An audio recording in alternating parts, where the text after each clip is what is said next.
Vamos a continuar con los bienes para consumo o comercialización, que en las empresas comerciales son llamadas los bienes de cambio, que serían los bienes destinados a la venta o al consumo en el curso habitual de la actividad del ente, así como los anticipos a proveedores por la compra de estos. Se deberá prever la distinción de sus componentes en la existencia de bienes para consumo interno y existencia de bienes de cambio para su comercialización. Entonces, de estos activos que están destinados a ser consumidos por la entidad o a ser comercializados con los terceros, deben efectivamente tener esa clasificación. Entonces, veamos ejemplos para las distintas actividades que pueden tener los entes. Si tenemos en un club deportivo, los bienes para consumo interno podrían ser las pelotas, balones, implementos deportivos y redes, y para comercializar, ¿cierto? Fuera de la entidad, vestimenta y artículos deportivos, artículos para prácticas y pelotas de tenis, que son ventas habituales. En instituciones educativas, para el consumo interno tenemos papelería, elementos didácticos y artículos de limpieza, y para comercializar con terceros, artículos de librería, libros y apuntes. En los sindicatos tendríamos para consumo interno la papelería, artículos de funcionamiento y combustibles, y para la comercialización, artículos para el hogar, proveeduría de consumos y artículos de farmacia. Dentro de lo que serían las entidades que prestan servicios de salud, consumirían y fomentan las drogas y medicinas, elementos de esterilización, plasma y sueros, y lo que comercializarían serían prótesis y ortopedia, material descartable y artículos de farmacia. Continuamos con el siguiente activo. Recuerden que lo que estamos analizando son todos los activos que van a estar dentro del estado de situación particular que corresponden a la entidad. Pasamos a los bienes de uso. Los bienes de uso son aquellos bienes tangibles, o sea que se pueden tocar, destinados a ser utilizados en la actividad del ente, incluyendo los que están en construcción, tránsito o montaje, o sea los que se están desarrollando o realizando o construyendo, y los anticipos a proveedores por la compra de los bienes. Los bienes afectados a la locación o arrendamiento se incluyen en inversiones, o sea, si tuviésemos bienes que van a ser que eran utilizados, ¿no es cierto?, pero pasaron a alquilarse, esos se sacan de bienes de uso y se afectan a inversiones. Son ejemplos de las cuentas incluidas en este rubro los siguientes. Bienes de uso tenemos, son los que habitualmente el ente tiene como para su utilización.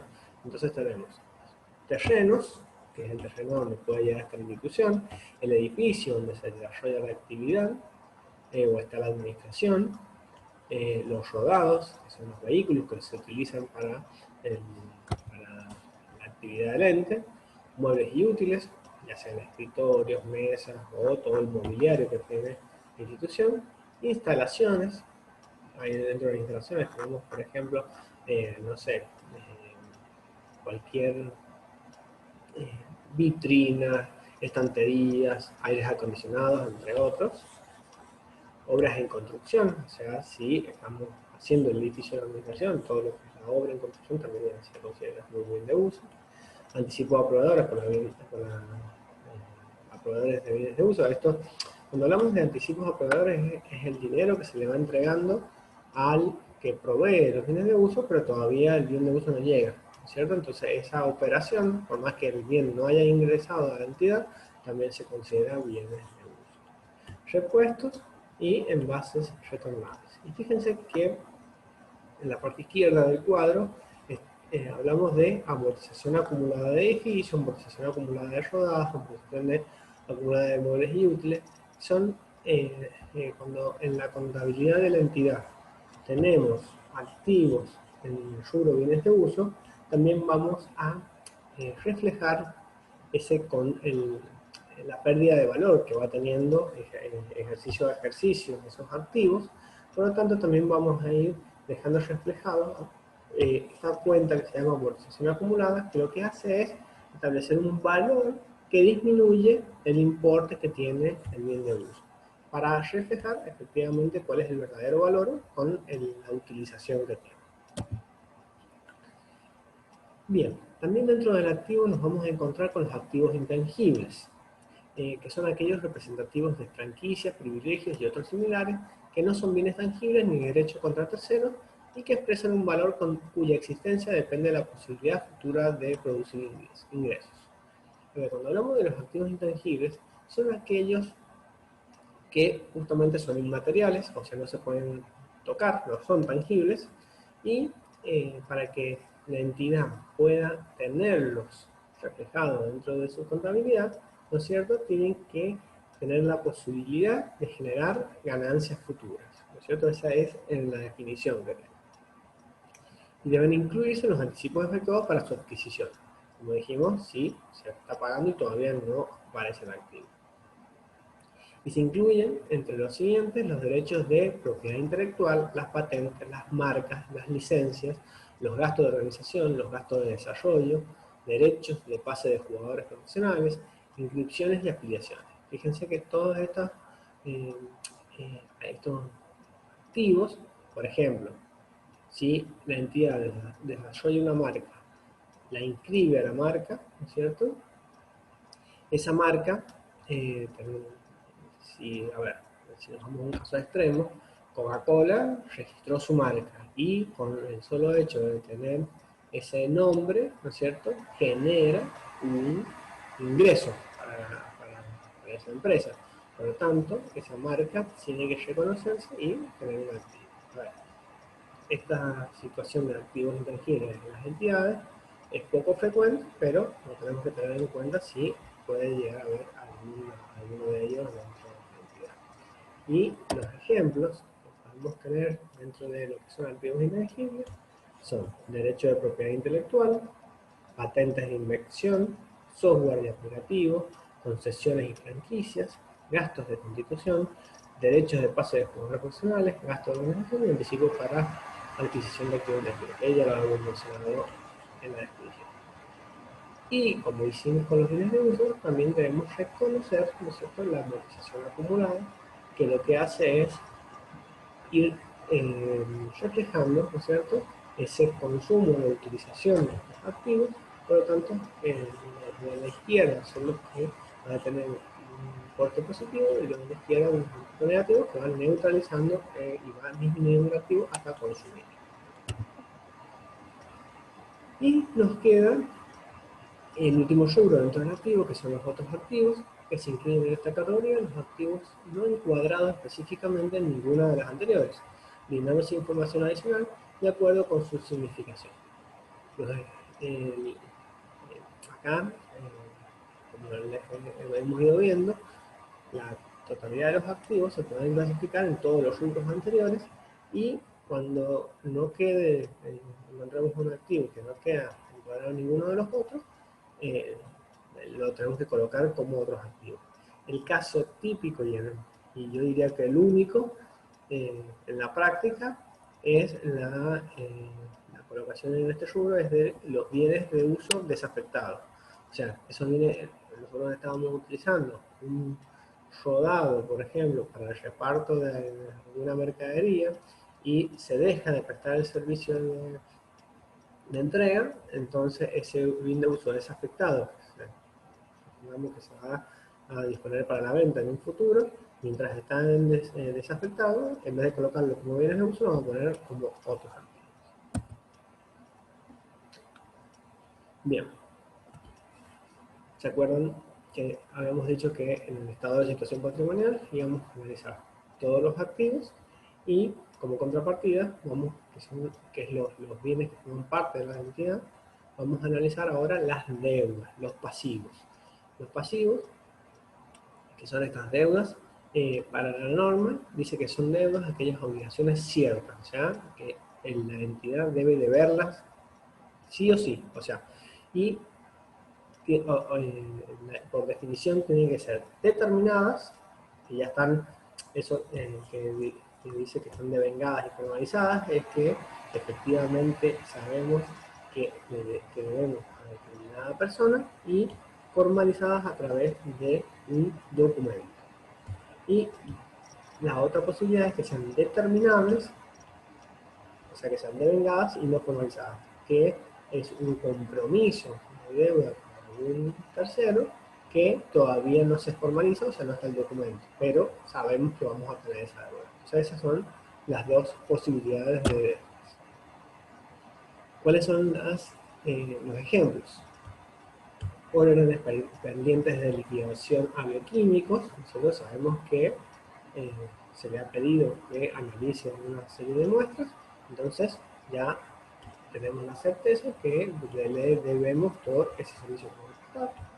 Proveedores de servicios de facturación son aquellos que nos están entregando mercadería, es lo que nos están haciendo un servicio nos están prestando a la entidad ese servicio de facturación que están haciendo y debemos pagar por ese servicio, honorarios a pagar. Esto está vinculado, por ejemplo, con si la entidad tiene profesionales que le están dando un servicio, por ejemplo, de asesoría legal o en el caso de los contadores que están haciendo el balance, generan el honorario a pagar a ese profesional. Alquileres a pagar es cuando se alquila un local donde está la entidad. Y tenemos una serie de gastos, cargas fiscales vinculados con los sueldos de la entidad, toda la carga impositiva, sueldos a pagar, sus a pagar es los componentes impositivos de la parte laboral y aportes y contribuciones a pagar. Fíjense que entonces vamos a clasificar todo lo que puede llegar a deber la entidad, ya sea por impuestos, cuestiones laborales o compra de servicios o bienes, va a estar incluido dentro de lo que son las deudas. A su vez, también la norma nos habla de las previsiones. Las previsiones son aquellas partidas que a la fecha que se describen en los estados contables representan importes estimados para hacer frente a situaciones contingentes que probablemente originen obligaciones a ente. Acá no estamos hablando de deudas, como habíamos dicho, determinadas o determinables, sino de obligaciones futuras que pueden ocurrir. Entonces, esta estimación de eso que puede llegar a ocurrir tiene que tener una probabilidad de concreción, ¿no es cierto? Y cuando es altamente probable, se debe dejar reflejado que se va a realizar ese gasto, entonces es un pasivo más que se queda incorporado dentro del balance.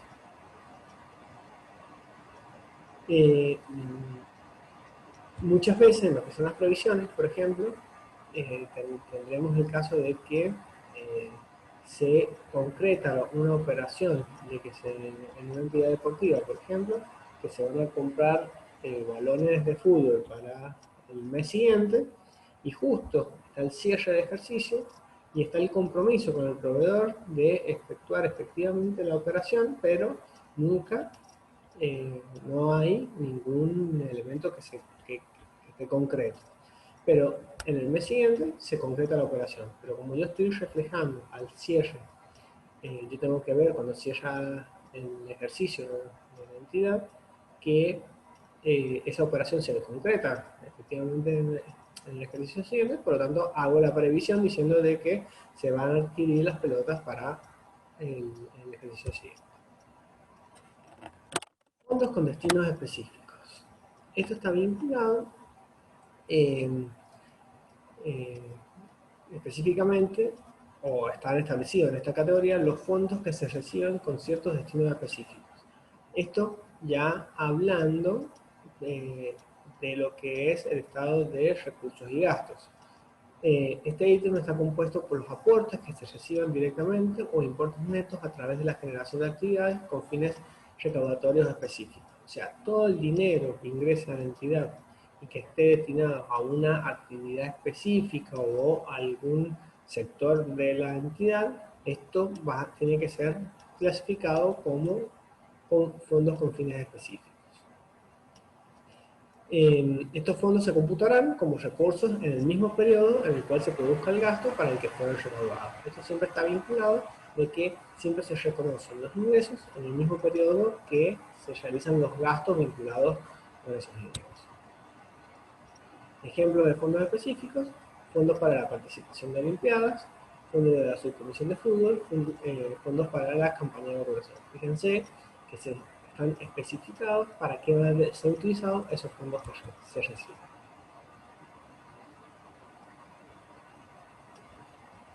Y dentro de lo que es el patrimonio neto, que habíamos dicho que en el estado de situación patrimonial dividíamos el activo menos el pasivo, o sea, la diferencia entre el activo y el pasivo, el patrimonio neto, se expone en una sola línea y se referencia al estado de evolución del patrimonio neto. O sea que colocamos en el estado de situación patrimonial la diferencia entre el activo y el pasivo, y después en el estado de evolución explicaremos cómo cambió ese estado.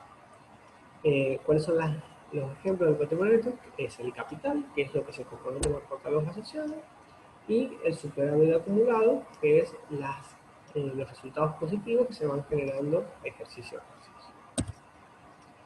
Acá tenemos un ejemplo de estado de situación patrimonial, donde fíjense que sobre el lado izquierdo colocamos el activo y todos los activos, toda la clasificación de activos que hemos mencionado, incluyendo una clasificación entre activo corriente y activo no corriente, que esto divide los activos corrientes, son los que se van a hacer líquidos dentro de los 12 meses siguientes a que cierra el ejercicio de la entidad, y los no corrientes son los que serán exigibles o disponibles después de los 12 meses siguientes del ejercicio. Los pasivos también, como habíamos dicho, los vamos a clasificar sobre todas las deudas y las previsiones. Las vamos a clasificar en corrientes y no corrientes, también con la misma eh, disposición, que es que serán corrientes los que se hagan exigibles dentro de los 12 meses siguientes del ejercicio, y no corrientes los que sean posteriores a los 12 meses. Y por diferencia entre lo que son todos los activos y el pasivo, me va a dar el patrimonio neto. Si yo sumo las columnas del activo, me tiene que dar igual a la columna de los pasivos más el patrimonio neto. Es una cuestión matemática, ¿cierto? Pasamos a lo que es el estado de recursos y gastos. Ya vimos lo que es el estado de situación patrimonial, ahora vamos al estado de recursos y gastos. En este estado se deben consignar separadamente los recursos de los gastos, o sea, dividir todo lo que son los ingresos que tiene una entidad de los gastos, y clasificarlos en ordinarios y extraordinarios. Se deben distinguir aquellos recursos que se obtengan habitualmente por la prestación de servicios o la venta de bienes, así como los costos y los gastos necesarios por su obtención. Entonces, el trabajo va a ser distinguir todos los ingresos de los gastos y hacer una clasificación de ordinario y extraordinario. Acá tenemos un ejemplo de cómo sería el cuadro resumido, donde tenemos los recursos y gastos ordinarios. Los recursos podrían ser para fines generales, para fines específicos o para fines diversos. Para fines generales es cuando esos recursos, esos ingresos que se están teniendo en la entidad, no se pueden establecer para qué, específicamente para qué actividad se está desarrollando, o sea, se está recibiendo. Lo que son para fines específicos es justamente lo que sí sabemos, y para diversos es cuando se van a aplicar a todas las actividades en forma igual, ¿no es cierto? Después pasamos a lo que son gastos. Tenemos gastos generados en administración, que son donde se los genera la misma administración de la entidad, específicos de sectores. Habíamos dicho que, por ejemplo, si teníamos un sector de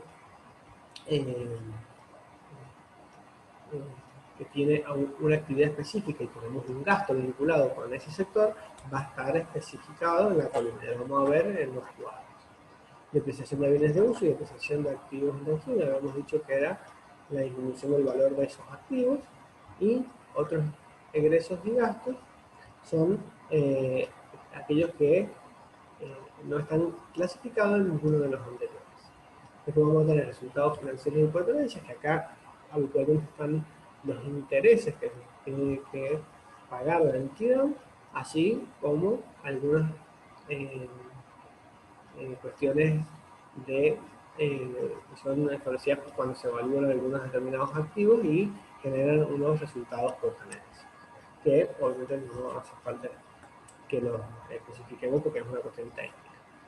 Y aparece acá el impuesto a las ganancias. Y esto es muy importante, que ya vamos a ver en la parte impositiva, que no debemos descartar que una entidad sin fines de lucro pueda tener deba incluir dentro de su estado de recursos y gastos el impuesto a las ganancias cuando no ha obtenido la exención del impuesto.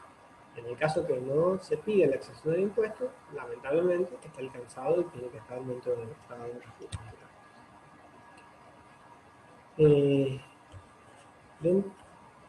Dentro de lo que son recursos y gastos extraordinarios, como habíamos dicho, los ordinarios son los de recién, que lo dividimos en esa clasificación.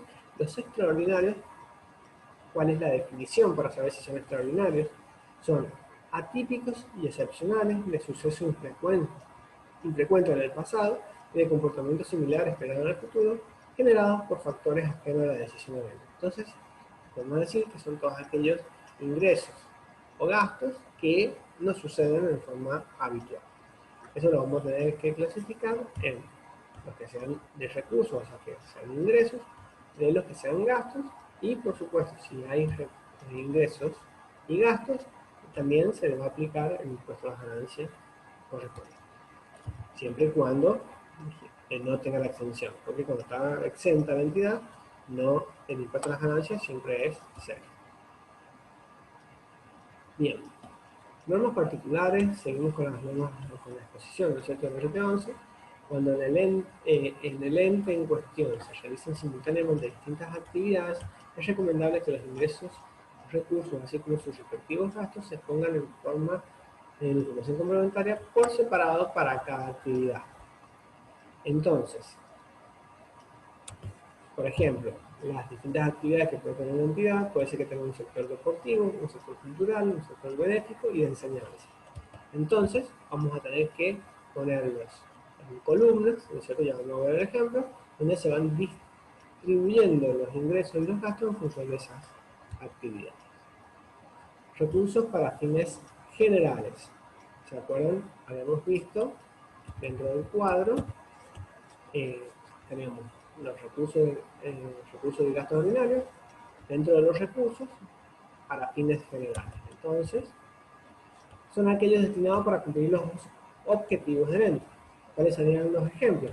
Cuotas sociales, cuotas de afiliados, que son lo que se cobran habitualmente, derechos de ejercicio, cuotas de ingreso, que ya sea ordinario o extraordinario en función de la habitualidad, derechos de matriculación y tasas y servicios. ¿Cuáles serían los recursos ordinarios para fines específicos? Esta contribución está constituida por los aportes recibidos y destinados a fines determinados.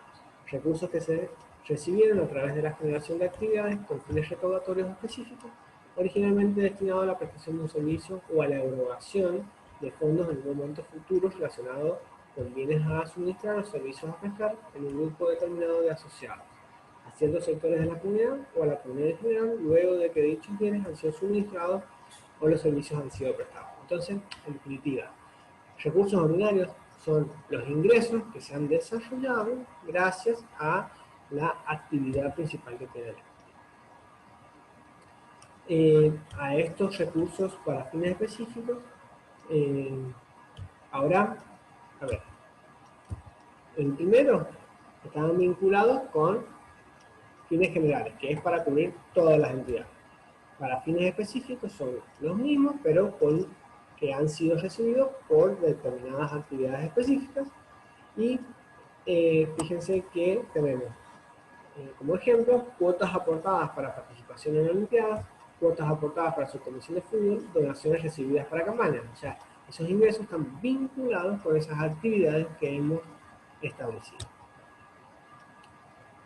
Y después tenemos dentro de lo que era el cuadro, vimos para fines generales, para fines específicos, y vamos a analizar ahora para recursos diversos.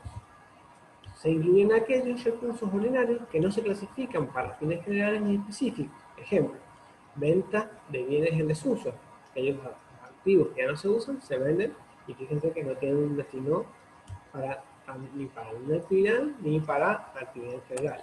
Ingresos destinados a recuperar ciertos gastos, aportes publicitarios recibidos, subsidios de donaciones efectuados por terceros. Son las distintas posibilidades de lo que salían de esos recursos. Entonces, ¿cómo podemos hacer el cuadro? ¿Cómo se debe hacer el cuadro cuando tenemos estos recursos? Tenemos que poner todas las posibilidades, que esos dos ejemplos que hemos estado viendo, se ponen como detalle, y ponemos recursos para fines generales o específicos. Fíjense, por ejemplo, las cuotas de asociado hemos dicho que eran fines generales. Otras contribuciones para fines generales, venta de lotes, que eran la venta de los activos, para fines diversos, ¿no es cierto? Afiliaciones de asociados con fines generales, y así los vamos clasificando. Entonces, esta información que nos genera este cuadro, podemos ver que todos los ingresos, los recursos que han ingresado a la entidad, han sido tanto para un importe para fines generales, un importe para fines específicos y un importe para fines diversos. Fíjense que acá, en este cuadro, esto se completa con números, obviamente, las X es a donde irían los importes de los ingresos, totalizan en dos columnas. Una, la primera, donde se coloca el ejercicio actual, que sería la suma de estas filas, y en el ejercicio anterior sería el importe que se colocó en el año anterior para poder compararlo, que eran los efectos comparativos que pedían. Pasamos a los gastos ordinarios. Dentro de los gastos ordinarios teníamos, si recordamos, vamos al cuadrito, teníamos gastos generales de administración, gastos específicos de sectores, depreciación de bienes de uso, depreciación de activos intangibles y otros egresos. Entonces, vamos a la definición. Comprende los gastos que fueron realizados por el ente en razón de su actividad, pero que no son atribuibles a los distintos sectores, ni deportivos, ni culturales, ni benéficos, que eran los que habíamos dicho que estaban divididas las actividades de la entidad. Entonces, fíjense que en el cuadro vamos a colocar todos los gastos ordinarios vinculados con fines generales y los vamos a clasificar los gastos del ejercicio actual y lo vamos a comparar con los que se realizaron en el ejercicio anterior. Después teníamos gastos específicos de sectores. Corresponde a todos los gastos directos atribuibles a los sectores en los que se pueda departamentalizar el ente. Esta división se podrá efectuar por áreas de ubicación geográfica en sedes, por actividad deportiva, social, cultural, benéfica o por tipo de función por usuario. Fíjense que acá lo que se hizo fue establecer los mismos gastos y decir que como son específicos, en el sector 1, por ejemplo, que sea el sector deportivo, el sector 2, que sea el sector benéfico, el sector 3, y así, está dividida la entidad. Entonces podemos decir que estos gastos que son específicos corresponden a cada uno de los sectores. Y, por supuesto, también lo totalizamos en el ejercicio actual y lo comparamos con el ejercicio anterior. Después teníamos la amortización de bienes de uso de activos intangibles y otros egresos y gastos que eran los que nos quedaban, que esos van incluidos, ¿no es cierto?, dentro de los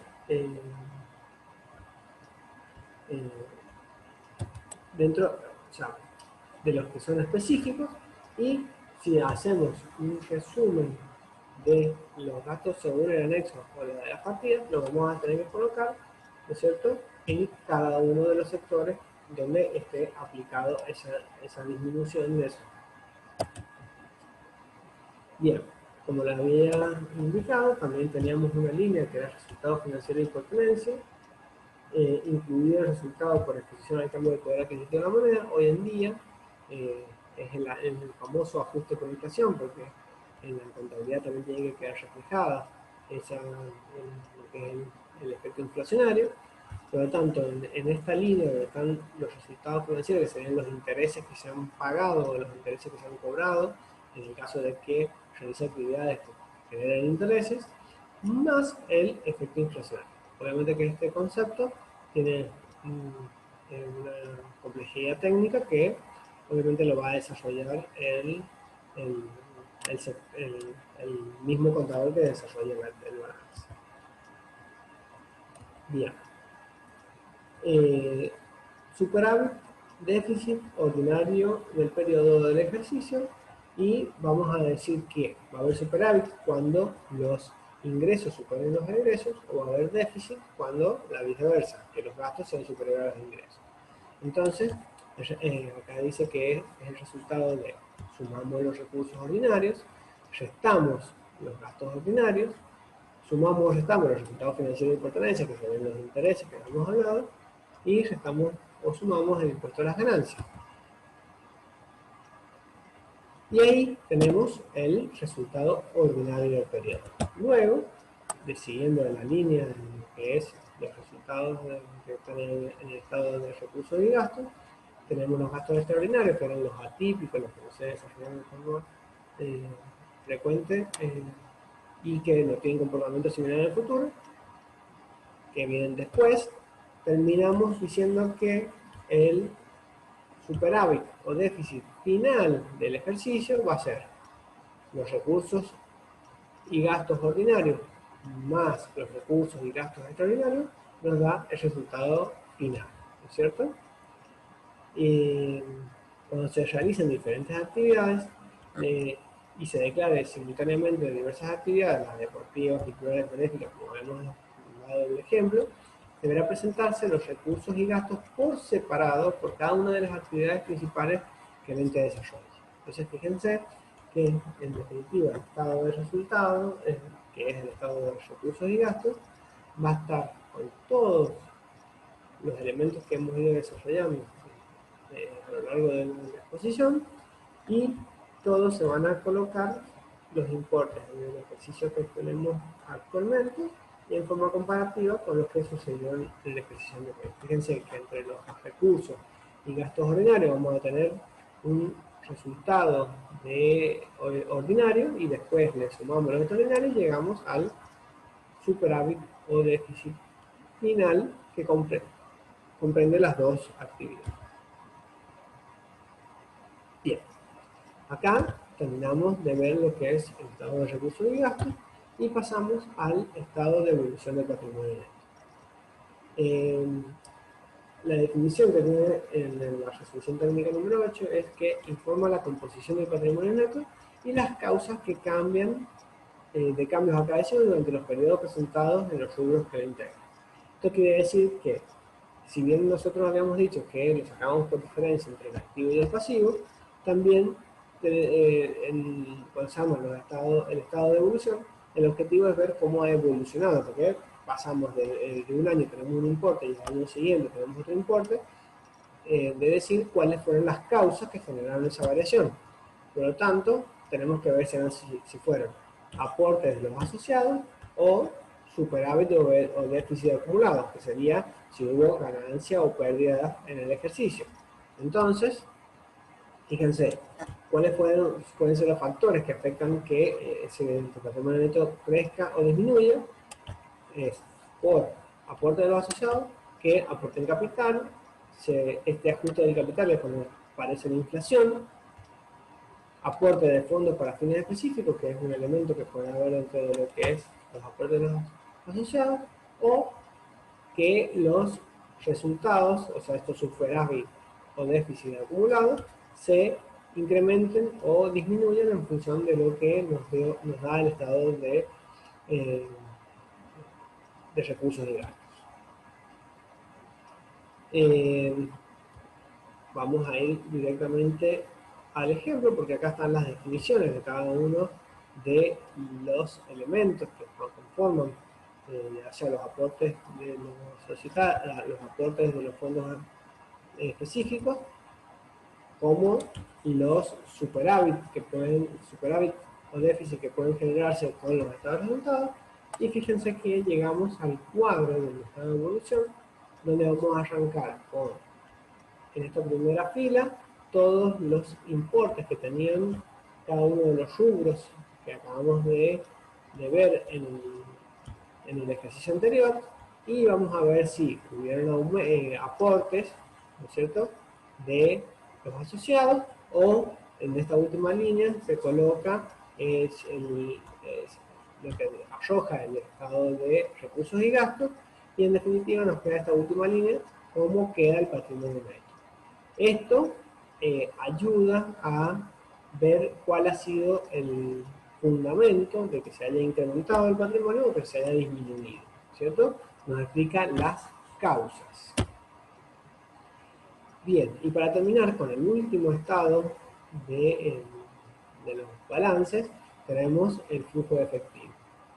Este estado se prepara de acuerdo a lo dispuesto en el capítulo cuarto, ¿no es cierto?, de la resolución tribunal número 8, y presenta las causas generadas por actividades operativas. Estas causas se presentan con el denominado método directo. Dentro de lo que es el estado de flujo efectivo, hay dos posibilidades en general de hacer el estado, que es por el método directo o el método indirecto. Para las entidades sin fines de lucro no tenemos esa alternativa y siempre se tienen que desarrollar por el método directo. Lo que se hace es analizar las variaciones de efectivo o equivalente de efectivo. O sea, este estado lo que muestra es si nosotros tenemos lo que llamamos caja y banco, ¿no es cierto?, que son las disponibilidades, es ver con cuánto arranca la entidad de efectivo o equivalente de efectivo, cómo ha sido la evolución durante el ejercicio, dividido en tres actividades, que pueden ser las actividades operativas, que son lo que habitualmente se realiza la entidad, actividades de financiación, que es aquella a través de la cual, por ejemplo, si se compran bienes de uso, por ejemplo, ahí si uno sale a comprar un bien de uso, ahí va a estar reflejado que salió dinero para adquirir ese bien de uso. Y la tercera actividad, que es esa es la de inversión, y la de financiación, que es, por ejemplo, el pago de intereses o el aporte de socios. O sea, todos estos elementos que se arrancan con un efectivo al inicio y se termina con un efectivo al cierre distinto, generan una variación. Y así como en el estado recién, en el estado de evolución de patrimonio, vimos las causas que generan esa variación, o sea que arrancamos con un importe y terminamos con otro, es la misma explicación que nos brinda este estado, donde nos explica cuáles han sido las variaciones de ese efectivo equivalente a efectivo. Esto, por supuesto, es información específica solamente vinculada con los rubros de caja banco y las inversiones corrientes que serían, por ejemplo, los plazos fijos. Bueno, con esto terminaríamos con la parte contable. Les agradezco mucho por la atención. Para cerrar este aspecto, estos lineamientos o elementos que se han dado han sido como para que tengan una clara noción de cómo mirar los estados contables. Si bien tienen un resumen, ¿no es cierto?, porque en definitiva los estados contables son un resumen de todo lo que ha sucedido durante un ejercicio dentro de la entidad, teniendo estas pautas generales nos posibilita hacer una lectura un poco más concreta y saber qué estamos leyendo en esos estados.